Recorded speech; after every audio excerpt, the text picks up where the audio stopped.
Welcome, everyone. It's Larry Johnson, your host on Eight Principles Voices. And I have a guest I really want to get to know today, even better than I know him now, which is not much. Sig Berg. Now, this is an interesting fellow. He's a nuclear scientist, a naval officer, and a Lutheran pastor. Now, you don't get many of those combos, but I'm going to unload that today. And we're going to talk about his book, The Virtue Proposition. So, welcome, Sig. My pleasure to be here. All right. Well, nuclear engineer, naval officer, Lutheran pastor. 3 minutes of how those fit together?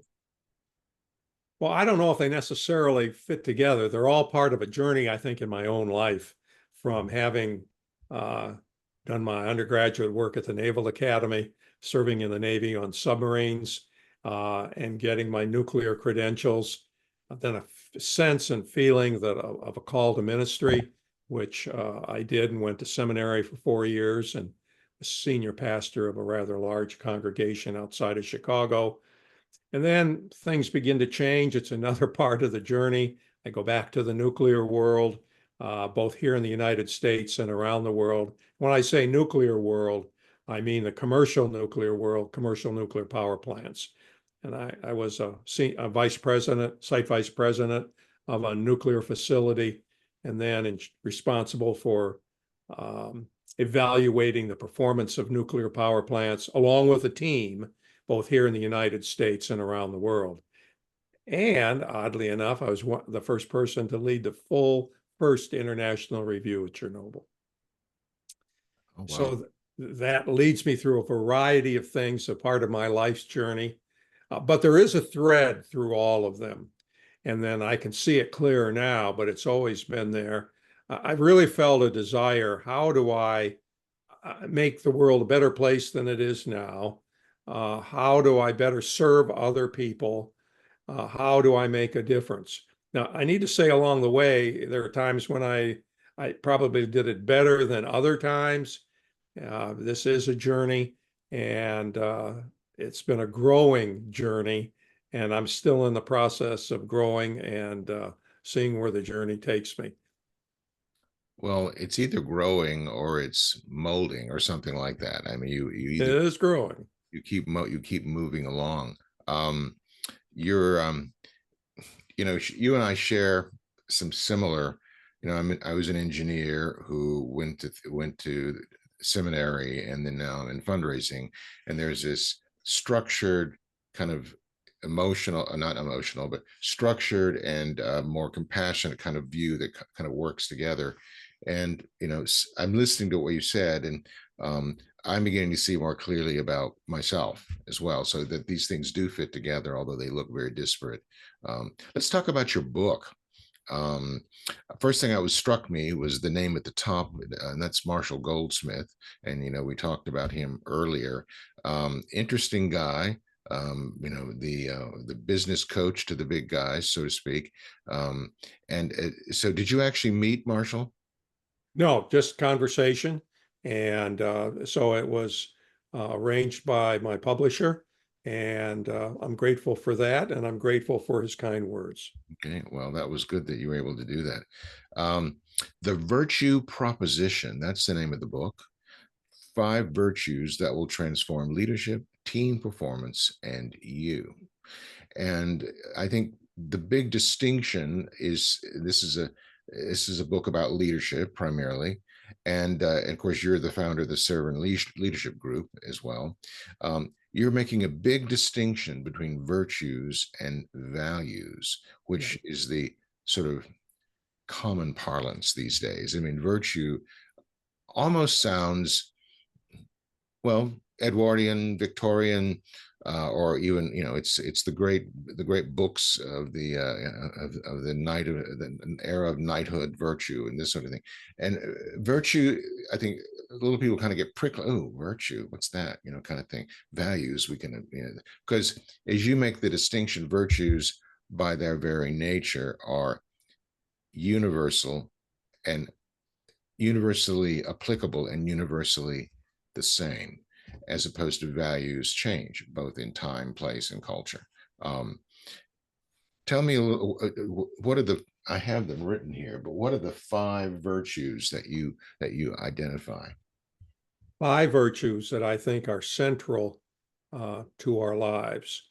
And virtues themselves are timeless and transcendent, and they either come out of a philosophic perspective from Aristotle or out of a religious perspective from a variety of religions, but they're transcendent and they almost go back to the dawn of time. Yes. They move beyond our current world of they're sort of the marks of excellence that most societies have put down, and they serve really as a core for living. And so when I took the virtues, uh, these 5 virtues, I selected someone along that virtue path who I thought could best exemplify virtues in a way that people can touch them and see them by their behaviors. And the person that I came up with was Jesus. And I selected him because not only did he talk about all of this, he lived it in his life, and there were a set of behaviors that went with it. And the book isn't meant to be a Christian book or just a philosophic book, but a way of looking at life that spans all kinds of backgrounds and people of different cultures, etc. And the 5 virtues, and I wanted to put them in terms that people could understand today and touch and feel and experience. And they're love, integrity, truth, excellence, relationships, catalyzed by courage. And each of those have a set of behaviors that go with them. Someone says, oh, let me back up. One of the things we say that leadership is based on one's character, and one's character is based on a set of these timeless and transcendent virtues. And you can tell how someone is living as a leader and with character to bring alive that leadership is just watch their behaviors. Because today, so many people say so many things. Some of them may sound really great, and they are, but watch them and their behaviors, and they tell the story.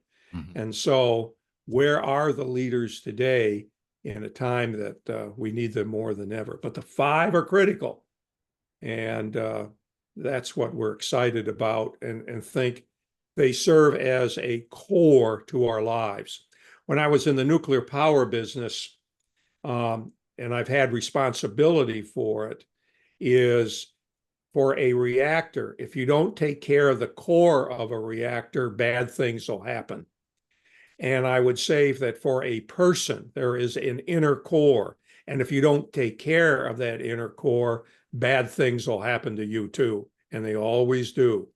And so this concept of an inner core, a moral compass that doesn't lock us in any kind of way, but helps serve as an inner compass for living life to its fullest, so we can experience a fullness of well-being.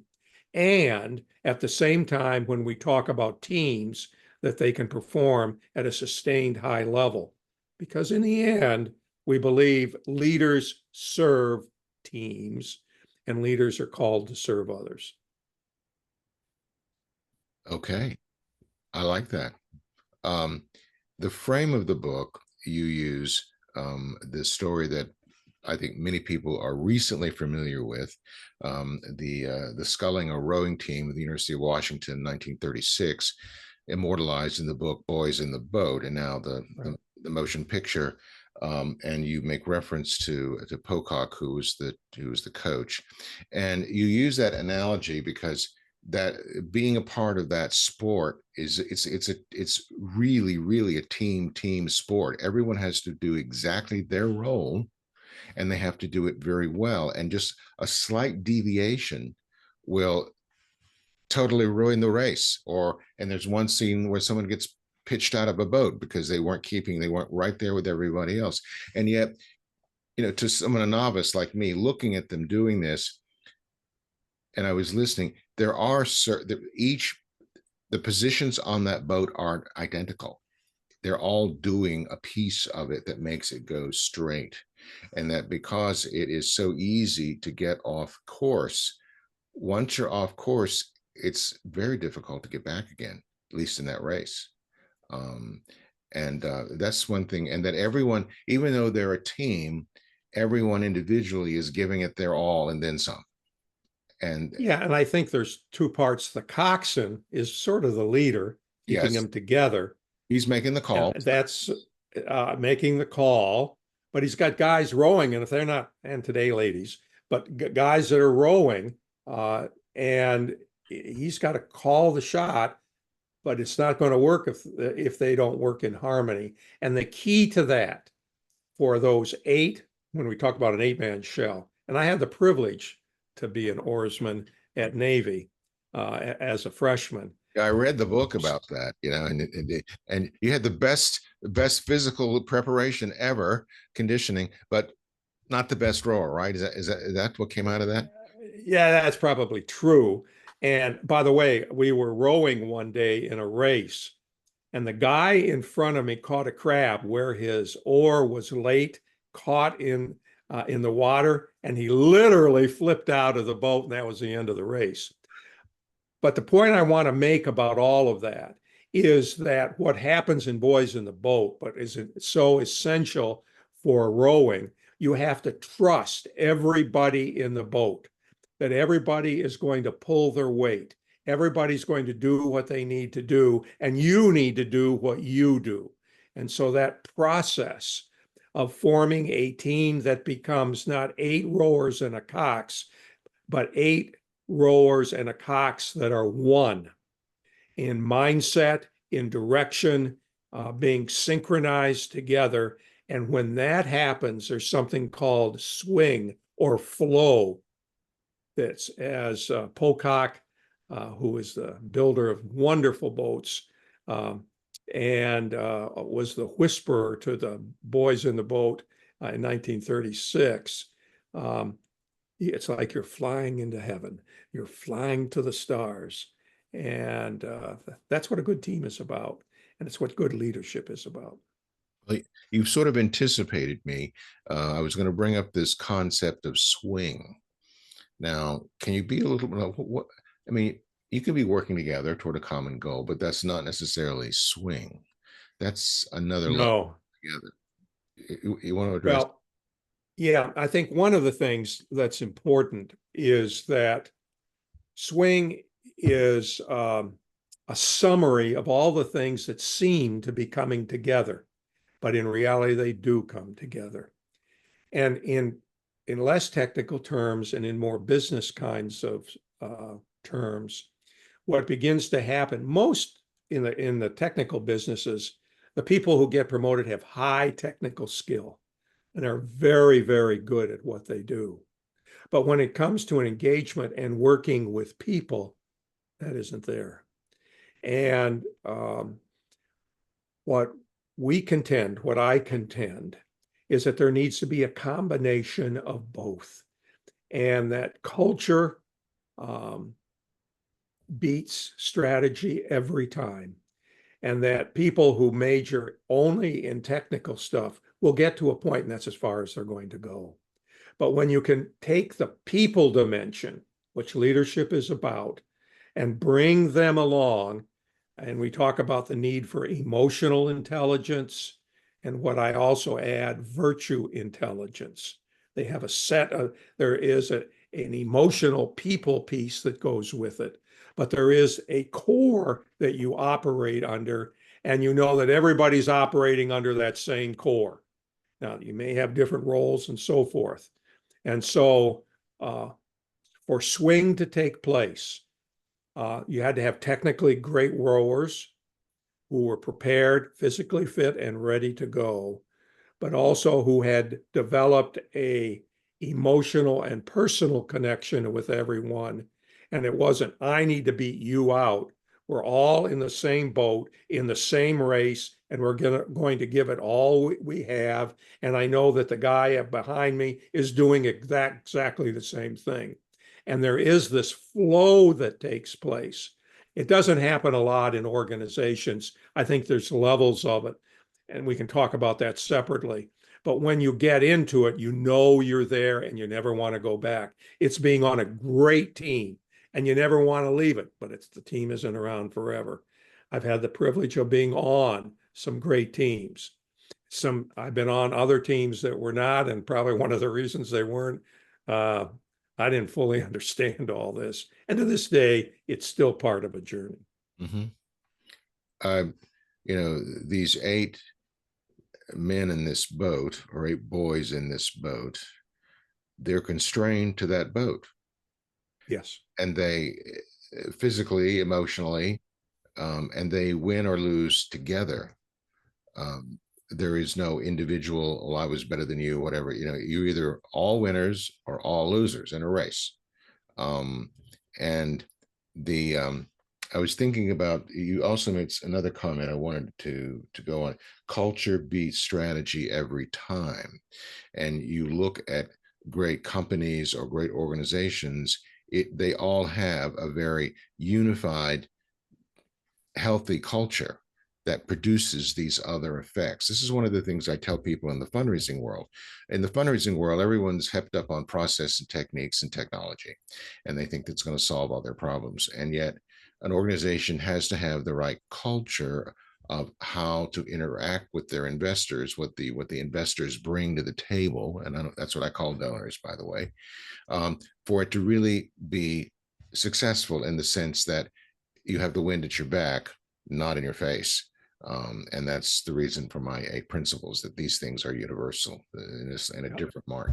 But that's let me ask you this. That's a tough sell sometimes, Sig. How do you sell that when you're trying to sell the idea that there are these transcendent virtues, and when the culture is healthy, that's going to be a lot more powerful than any technique or tool or anything else that they could acquire, or strategy? And again, remember, I talk technical skill, emotional, Mhm. organizational skills molded together. And I think you only have to look at, the other issue is sustained performance. You can beat people into shape to get them to do something great once. But the problem is it's not sustainable.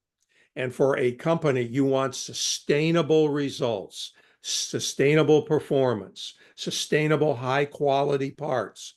You look at Boeing, they lost it. And their culture was shredded. And the result was what we see today.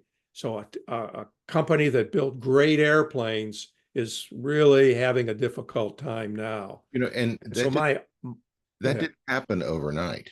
That was No. slow drift. And you talk about drift in your book.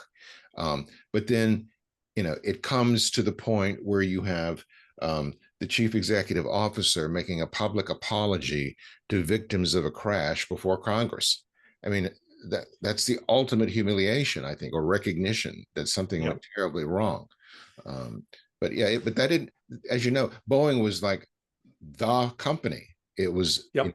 you want a good airplane, you have Boeing build it for you. But I'm going to go back to your question because it's an important one. How do you sell this? yeah, Well, I'm not so sure it's sold, it's experienced.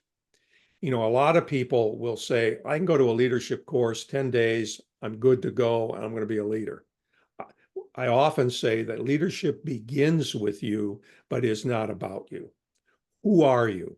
What's at the core of you? What's your purpose? What are you trying to do? Can you sleep at night? And I think there is a sense that with the virtues, there is a core, a moral core that frees us to do all kinds of things that we couldn't do otherwise. And I think the same thing gets transferred to a team and to a group.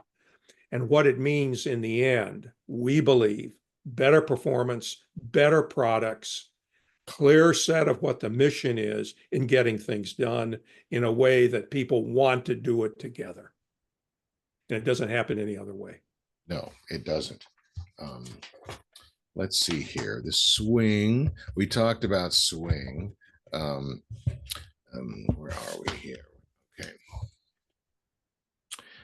I want to read. This is Well, this is from Seth Godin, another one of my buddies. Well, not buddies, but I like his work. All right. In an expert-run industrialized economy, there's a lot of pressure to be the one who's sure, the person with all the answers. Far more valuable is someone who has all the questions. The ability to figure out what hasn't been figured out and to see what hasn't been seen is a significant advantage. Rarest of all is the person with the humility and confidence to realize that even the list of questions can remain elusive. Um, any particular leader come to mind that fit those criteria? Any person, either living or dead? Mm, I got to think about that for a second. But there are, I mean, I've worked for people that fit into those categories of listening and not listening. I think some of the leaders we have today, I try to stay out of Mm-hmm. some of the issues that we've got today, but Well, look at them through the eyes of the well, of a virtue. I have one that I'll add. It's a man I knew 20 years ago, 25 years ago. Um, are you familiar with the company Verifone? That's with the V, Verifone, the credit card verification processing. Yeah, I've heard of it. Okay. Well, the gentleman that I'm speaking of was the CEO for several years. He's now retired. His name is Hatim Tiabji, and I met him because he was an alumnus of the college I was representing at that time, and I got to meet him. Um, Fascinating guy. He embodies a lot of what you're saying, and he created this culture. He succeeded the inventor of the technology, and it was just kind of, the company was kind of languishing, and then he came and created this culture and blew this company up. And as a result, they at one time controlled 70% of the verification market worldwide. And then he in 1995 or 1996, he sold it to Hewlett Packard for $2.1 billion. um, and but that's the business success. He was an incredible person in the kinds of the way he dealt with people, and you always knew that he was shooting very straight with you. Now, he was very demanding. He didn't tolerate fools real well, but he was always there for you, whatever you needed. And he even had I have a little booklet over here in my bookshelf. It's called The Verifone Way, and how they were supposed to be open to each other. And this was in the 90s, when the internet was barely a thing, and he already had a virtual C-suite.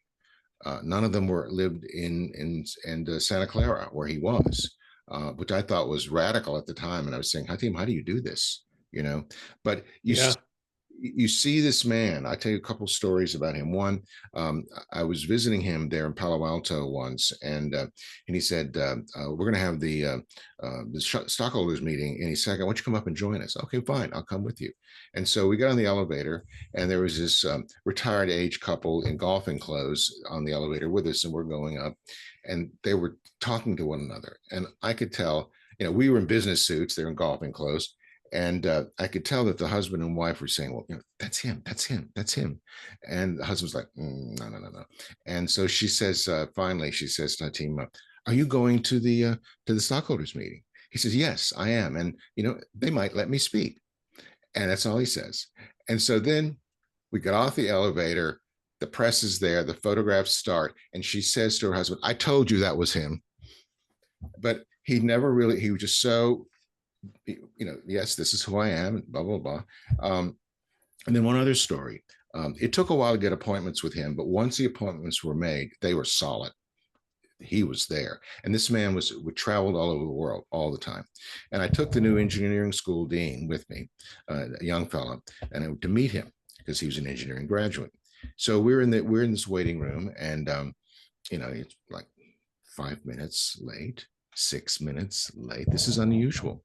Finally, we're up to 10 or 12 minutes. I'm thinking, whoa, this is really unusual for him. Well, finally, I'm almost at 14 minutes after the hour, he walks out himself and says, "Gentlemen, I'm sorry to keep you waiting. Please come in." And then he explained, he was profusely apologetic that he had this emergency call from the Far East somewhere, and he really had to take it, and he was profusely apologetic. And then the dean was trying to make light of it. "Oh, that's not a big deal." Hatim cut him short and says, "Yes, it is. I was late. I apologize." And so after the meeting, we get into the parking lot, and I said to Mark, I hope you got the message there, Sig. He said, yes, I got the message loud and clear. Don't show up late.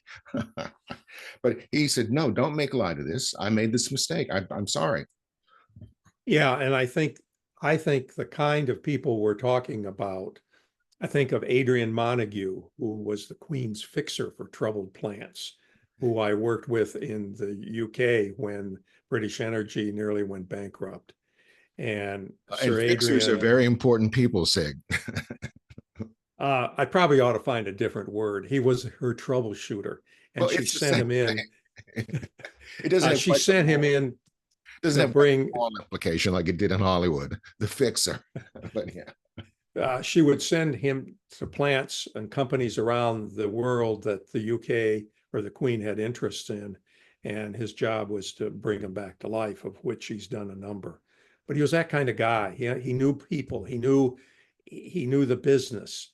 And he was great in finance. And when the other things, he got people to help him along the way.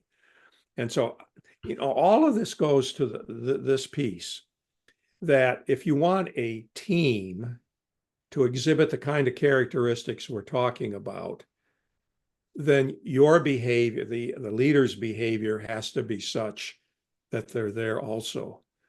And if a leader knows their strengths, their weaknesses, if they know what they don't know, if they're willing to listen and ask questions, that has to be started with them. And generally, an organization's cork in the bottle is the leader, because they're only go as far as the leader can go. So if you don't care about people and the behaviors associated with that, your team will see it and they'll begin to mimic it. But again, the role of the leader is to form a cohesive team. And in the end, I often say that when we judge a leader, when we look at succession or promotion, it's how well did her or his team do. Not they did, what did they do, but how well did that team do? Mm-hmm. Because it's about teams, not just simply an individual, which we now put most of the emphasis on. Unfortunately, I love your metaphor, the cork in the bottle, and that limits where people are going. But also, I thought of another one.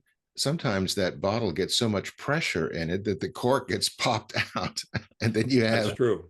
and then you have things that are okay. We have to have somebody else at the top here. That's not good. You're exactly right. And You I know, think I was asked a couple of times if there was any advice you'd give to a leader. Now, I need to tell you that for the 5 virtues, all of them it's a part of a journey, and I'm learning to continue to develop those, be more sensitive to them. And what I say next is also true, that when asked what is the piece of advice you'd give to a leader today, and that's a willingness to listen and ask questions. And in my own life, I haven't always been very good at that. I know what I'm going to do. Someone would say, Sig, I hear you talk about all this, but I knew you 20 years ago and you weren't anything like that. And I'd say, you're right, but I give thanks that you can grow and you're on a journey. And hopefully I'm a little bit better than I was then. But it's all part of a journey. You just don't get there like that. And you're seeking excellence. And for us, excellence is always getting better, improving, seeking to do a better job. It's never ended. In the nuclear world, we would talk about plants that were excellent, and they were ones who were able to imbue, have embedded in them the best practices in the industry. But the problem with that is the best practices today are not the best practices tomorrow. And the plants that got in trouble, who got to the excellent level, did all those things, but they stopped there. And the industry went beyond them, and they were no longer excellent. So it's always something, you're pushing the barrier, you're moving down the road. And I've learned that plants and companies that do well don't tell you how great they are. They generally are people who say, well, we had a good year last year. Good products, good customer relations. Our return on investment was great. We had good engagement with our customers. But they'll also tell you at the same time, here are the things we've got to work on. Here are the things we're not doing so well. And those people are the ones that are up on the step. And I think individually, we need to do the same thing. What are we doing well? I almost tell people, stand in front of the mirror every night and say, who am I? What did I do today? What do I need to improve on? Because people will begin to see there's a humble nature to you because I'm not perfect. And people who know me know I'm not perfect. But together, I think we can do something rather great and it can be sustainable. So that's why virtues are important. And I try to define them with behaviors associated with them and things that you can work on. One last thing I'd add. We all need a person to walk alongside us. I would call it a mentor. It's someone, but a mentor isn't telling you, this is what I did 5 years ago, or tell you a group of stories of how things really look. But a mentor is someone who wants to walk with you, who's willing to listen to you, to ask questions, to challenge where you need to be challenged, and to encourage you where things are going well. And whether you're starting out or whether you're at the top of a corporation, you need someone that you can have those kinds of conversations periodically because they'll be with you in the toughest of times. They'll ask stuff that you don't want to hear or tell you stuff. But if you listen, you can make the changes, and so can your team and organization. And if your team knows that you're that kind of person, they'll be open the same way. When I was reading the book and it talked about how new managers, new leaders typically are, I saw myself in that, by the way, Sig. I left the consulting world for fundraising and went into higher education and had my first leadership post a year later, and then my first vice presidency 18 months after that.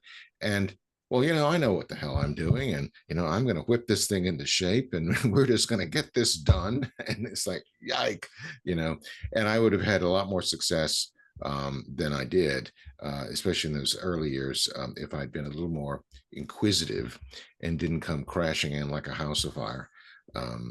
Well, I fit in the same mold. There is a scene in Schindler's List I mentioned in the book where he's about ready to leave. The Jewish community and workers are standing in a rail yard. It's sort of raining. It's dark. It's lighted in a way that indicates something's going to happen here. He receives a golden ring, and there's a lot that we could discuss about that as a gift from his workforce, his Jewish workforce, and the many he saved to him before he leaves. And he begins to cry. He walks over to near the back of his car and he starts to weep. And he said, as he looked at them, he said to himself, I could have done so much more if I'd only known. And it's a touching scene for Oskar Schindler because he recognizes he said, I didn't need all this. I could have done that. I could have saved more people. And there's a limit to what we all can do.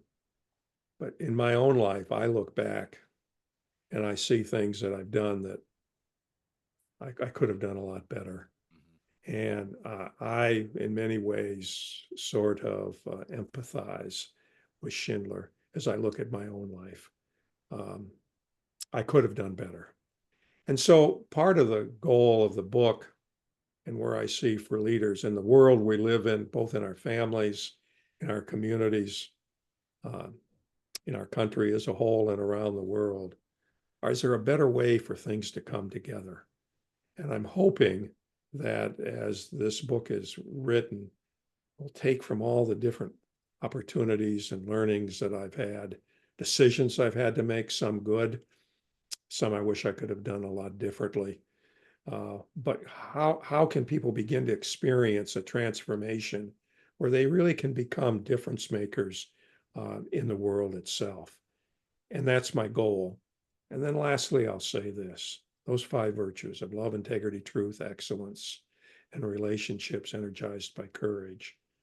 Courage is something we need to do every day as we exercise those virtues, hoping that when the big moment comes, we're going to be able to do it. If you haven't been practicing it every day, it's not going to happen.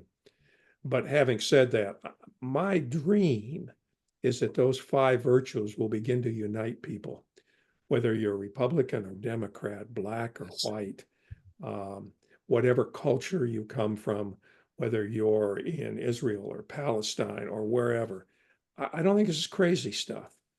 But if people with totally different views at least have a common inner compass, a common set of virtues that they're operating out of, we can begin to have conversations that we would never have being on opposite poles these days, but a common set of virtues that allow us to begin the kinds of conversations, particularly that need to take place in our families, in our communities, and in this country.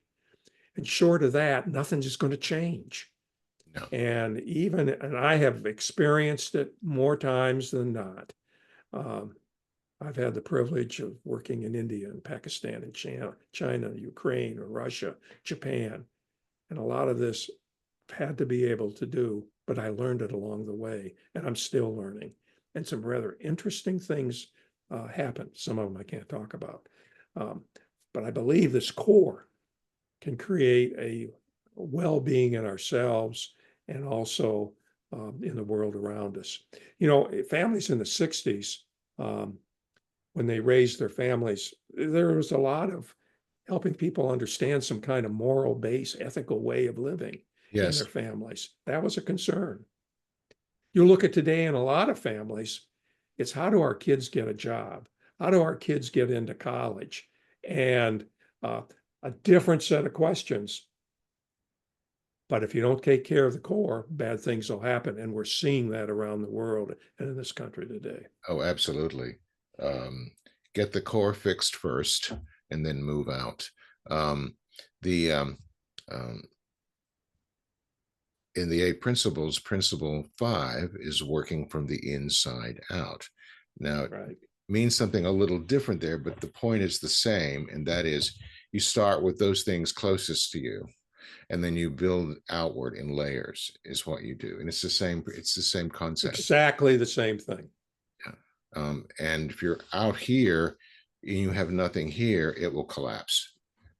Sooner or later, it will collapse. So you know, I swear you were looking over my shoulder when I read this book, and you knew exactly what I was going to pull out of this thing, because the very next thing I was going to talk about was having a mentor. I'm like, he's ahead of me on every one of these. So let's talk about mentors. If you were describing the qualities of a mentor, and we can talk about, you know, age differences, careers, whatever, what you know, both conceptual and concrete, what would be the qualities of a good mentor if someone's looking to acquire one? I think first of all, a quality of a good mentor is they know who they are. And sort of the virtues we've talked about are virtues that they understand and that they're working on in their own life. They're humble kind of people. They've experienced success. They've experienced failure, but they've been around the block. Number one. Number two, they're willing to listen to you. They're willing to ask questions. They're concerned about who you are. They care about you. But they're also willing to say the tough things that you need to hear along the way. And finding a mentor these days, I think, is really difficult. And they can give advice, and I think they do along the way, but they're really helping you to travel along in the journey. Where are you growing? They don't necessarily have the answers, but they ask the right kind of questions that will force you to come up with the answer. If someone gives you the answer, it doesn't have the same effect. but I think there's that humbleness and they're able to build a really solid relationship where you begin to trust them. They're hard to find, and they're not out about themselves. They're not trying to clone themselves, but to bring the best out of you. In the Severn Leadership Group, we have a process of developing mentors that work with the people that are in our program, and we certify them. There's a good reason why we do that, because we want everybody on the same page. And I'm still mentoring people around the world now. And my only sadness is that there's a number of them, and I can't spend the kind of time I would like to spend. One person I'd like to share with is a guy named Jonas Sigval. And he is someone I will be forever grateful for. He lived the kinds of things that we talked about. Jonas was a conservative Jew, and he was a teacher in high school, and he could speak 5 languages. He taught philosophy in high school. I took a course, A History of Western Thought. He taught civics, government. And the funny thing about him was he was real. Everybody wanted his time. They'd line up in front of his office. Teachers would go and watch how he did a class. They'd ask him how he could do a better job. And I'm not unlike the rest of them. I got to know Jonas.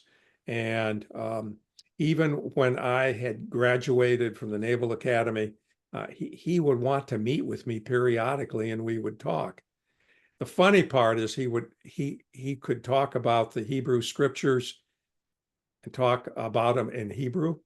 He understood and had memorized a good part of the Gospels in the New Testament, and he could speak Greek, so he knew all of that. So there was no fooling the guy. And philosophers he knew a lot about.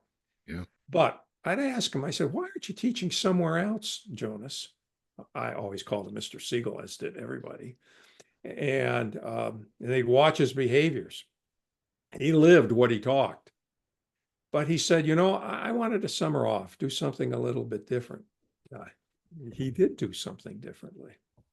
He would work for the Israeli government. And one of his tasks in the late 50s was to develop the Christian pilgrimages program for Israel. So people would come to pilgrimages to Israel. The second, he worked for Byron Hilton. And he was a troubleshooter for Byron Hilton's hotels around the world. And during the summer, he would go visit them, meet with the staff, and see what he could do to improve them. But there was one other thing he did that I don't think many people ever knew. He worked out of Rome, the Hilton in Rome. He did some troubleshooting there, but his other task was to work to repatriate Jewish children in Iran, Iraq, and Russia to Israel. He did all the government contacts.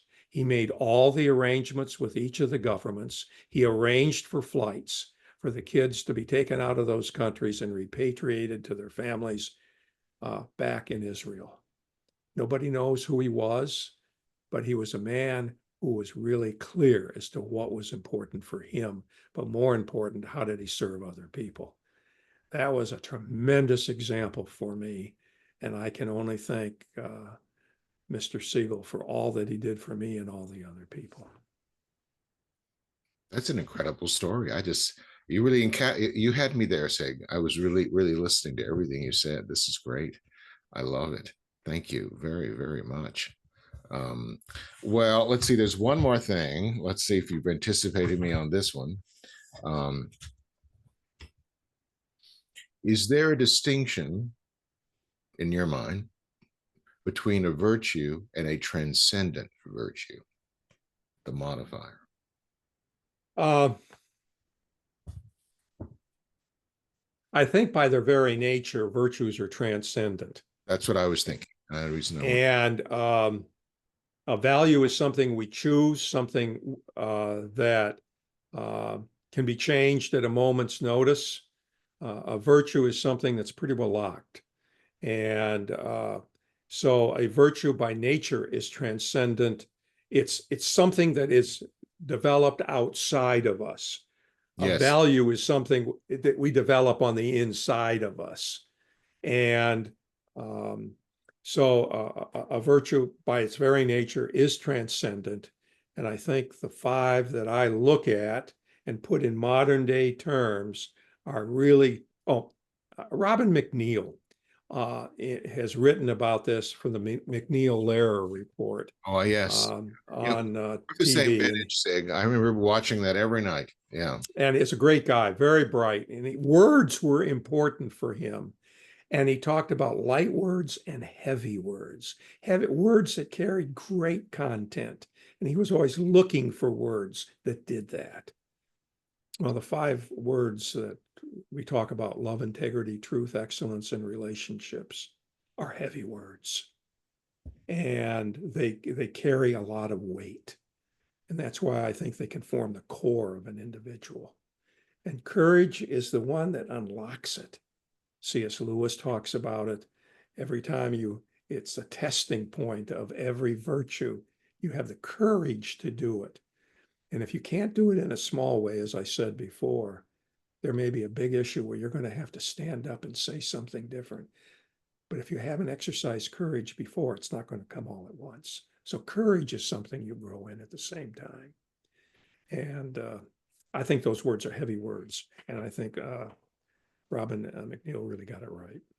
Heavy The words. importance of words. Heavy words and light words. That's another one I'm going to take with me. Excuse me. Wow. Okay, I'm still we're almost getting to the fire hose stage, Sig. You know what that is, don't you? Where it's coming at you so fast and in such volume. It's I know. tipping over the top here. I hesitate, but I promised I would do this. Is there anything that you would like to add? No, I think we've talked about a lot. And I guess what I would add, I would encourage people to read the book. Not simply to sell a book. And take a look at the virtues and begin looking at the world around you through the glasses of the virtues and their associated behaviors, and see what you see. And what does that tell you? And how does it help inform you? And I think that's step number 1. And step number 2 is to join me in this journey along with others of building teams that are united by a common set of virtues that we go to make this world a lot better place than it is today. And I think in some ways we're at a tipping point, and it's time for people who have their lives anchored in a virtue to begin out of humility to help bring people together and work to create a better world. But start looking through the world through the virtues and see what you see. Well, yes, thank you. The book, again, everyone, is The Virtue Proposition: 5 Virtues That Will Transform Leadership, Team Performance, and You. And the author is Sig Berg. He's the founder of the Severn Leadership Group. And I think you can probably get it on Amazon. What the world's on Amazon. Oh, that's true. So, and it's a